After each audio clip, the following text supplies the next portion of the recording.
welcome to the video. We have a cat helping. There she is. Hello.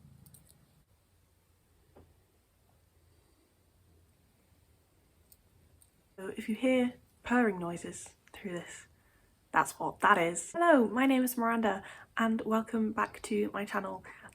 Today I'm going to be talking you through some of the stats of what I read in 2024 and then my plans for next year, this year, 2025. I have some very broad goals that I'm very willing to not meet, but I would like to sort of at least try and have that as a bit of a, you know, an intention for the year. So yeah, we'll get into that. But first, let's talk about the fun breakdown of what I read last year. So I'll be taking some of this from the Storygraph's stats, some of it from my own reading spreadsheet, which I took from a template I found on the internet ages ago. And yeah, we're gonna talk through it. First off, I read 71 books last year, which is I think the most I've ever read in 1 year before. My goal was originally 52, I always set it at that, and then I upped it to 70 at some point when I hit 52. And I got 71, which is nice, and that was across 24,606 pages. The highest number of books I read in a month was 8, which I did in April and July. The lowest was 4 in May, September and October. The genres that I spent most time with, apparently, according to Storygraph and its categorisations, were literary. I read 34 literary fiction books, fantasy, which was 18 books, and LGBTQIA+, which was 17 books.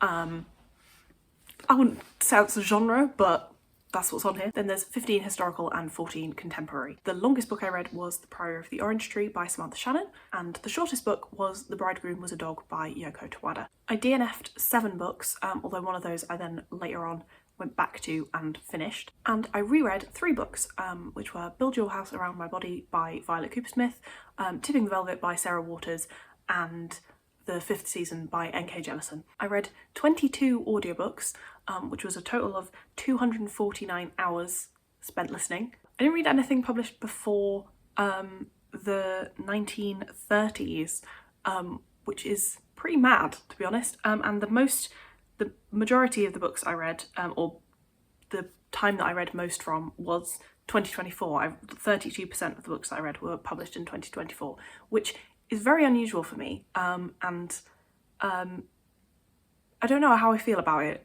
I think I want to try and read more like backlist books, but it is nice being part of, you know, when new things release.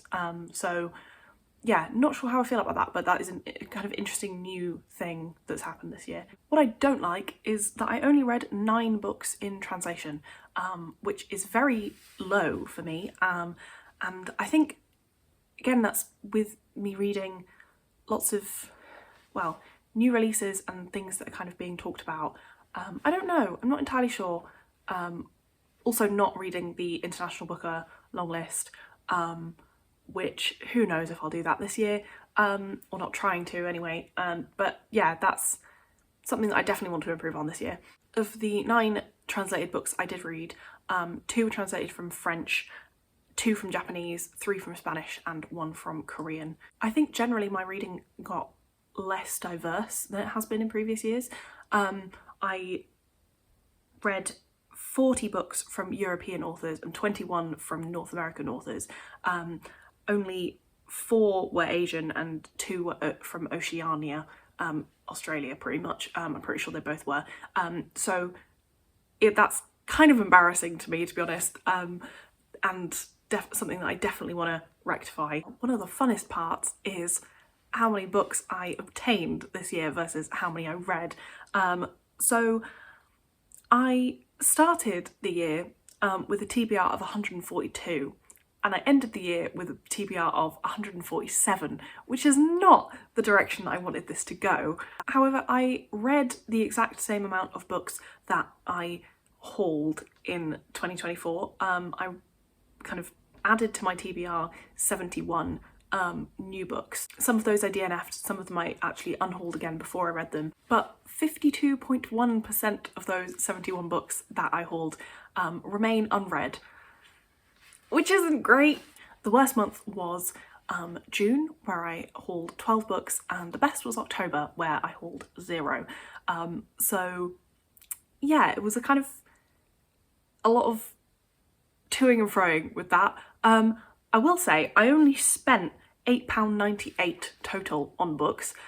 So the majority of these ones were gifts, or I was buying them with gift cards, or I got them from publishers as part of my job, which is partly where the problem lies, because if you can request books for free easily, it becomes all too easy to request lots that you might not read, and things start to build up, which is fine. I like having a big stack of books to choose from, but also it is sad when books stay on there forever, and it does hang over me quite a bit. I can never decide whether I am happy with having a big stack of books waiting for me, or if it's overwhelming and intimidating.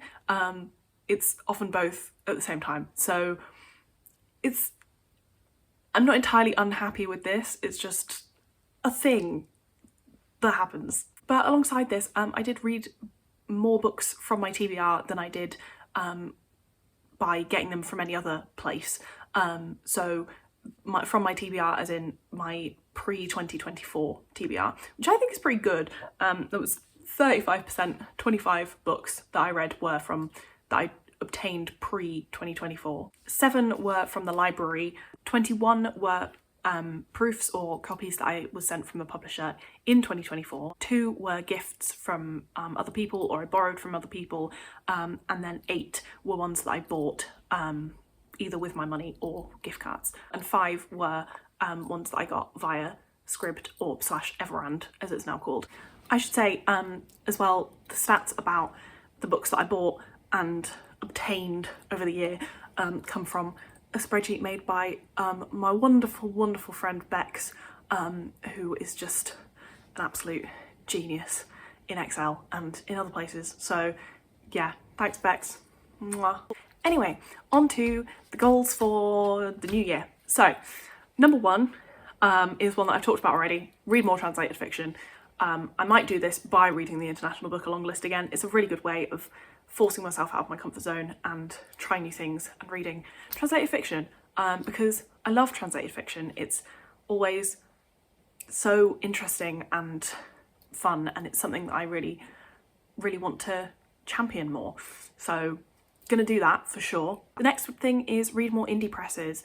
This is something that I have never really had on my radar before, but I'm kind of intrigued to try and explore indie presses more, but also just explore books more, instead of just picking up what is available to me easily and what I can get for free. I'm going to try and intentionally seek out more books that sound interesting and different and amazing. And part of, I think, doing that is seeking out the books from indie presses and supporting them a bit more, because that's not something I've ever really done or been aware of, and I would like to try a bit more with that. 2 things that kind of go together is 1, take my time with books. I have a tendency to sort of try and like gallop through books without properly taking things in, and I suppose this actually goes with the next thing that I want to talk about, which is write reviews. So I want to try and take more time over the books I'm reading, think about them more, make notes, write reviews on them. Maybe not necessarily do anything with those reviews, doesn't have to be any kind of pressure, but you know, make notes as if I'm going to talk about them, even if I then don't, that's fine. But yeah, thinking about them in that kind of way, I think will enhance my reading more, because when I've done that in the past, it really does. Yeah, so I want to do that more, but I also want to DNF more. I want to have higher quality reading experiences. So anything that is not like really tickling my pickle, I need to get rid of it, because I mean, it's difficult because there are so many books that I'm like enjoying and I think are fine, and I don't necessarily want to just chuck them out because I think they might get better, or I'm still kind of invested in them even if I don't think they're going to be the most amazing thing ever. I still want to finish them. So I don't know how I'm going to manage that, but I would like to be a bit more ruthless with DNFing things. Now, of course, I would love to read more from my TBR and get that down a bit, because there are so many books that I have that I would love to read, and I should read them. But also I'm going to try and, for once, buy more books, because, like I said, I want to go out and search for things intentionally and find things that are interesting and really think about what I'm reading, and or like obtaining as well, and some of those things I'm gonna have to buy, you know, instead of like just mindlessly going, oh, that's a proof that sounds interesting, it's free, I'll just get it. Obviously realise that is a privileged position to be in where I get to request books and get sent things, so you know, I love that, and it means that I get to read so many amazing things, and I'm so grateful for that. But I think it also has kind of narrowed my reading a bit. Two more things that I would really like to read more of is more non-fiction and more classics. Like I said, I haven't read anything pre-20th century this year, or in 2024, which is kind of weird to me. And yeah, I read very little non-fiction. I can't remember the statistic, I don't think I said it, doesn't matter. But I love reading non-fiction. I find it so interesting, and I, again, with my kind of more deep quality reading experiences, I want to try and read non-fiction and find some way of like retaining the information, making notes, I don't know, doing something where I actually retain what I read, because I do find that difficult, especially when I'm speeding through things and I'm like, oh, this is interesting, and then I completely forget it. And that's fine, but it would be nice to make some kind of system where I can retain more information from what I'm reading. And the last thing is going to be a video that I film probably right now, and that is do a big old unhaul of books. And I'm very excited about this. I'm gonna try and get rid of a bunch of things. I don't know how it's gonna go, because often when I'm going through the books on my shelf thinking about what I want to get rid of, I end up looking at things being like, oh yeah, that's why I wanted to read that, and that's why I have that.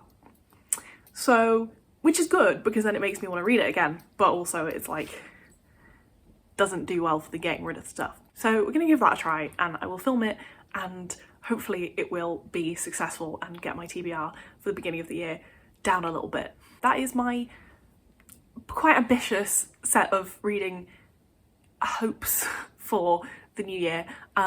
Please let me know if you've got anything that you're planning to do or trying to do next year, this year. It's very confusing filming at this time of year. Yeah, thank you very much for watching. I will see you very soon.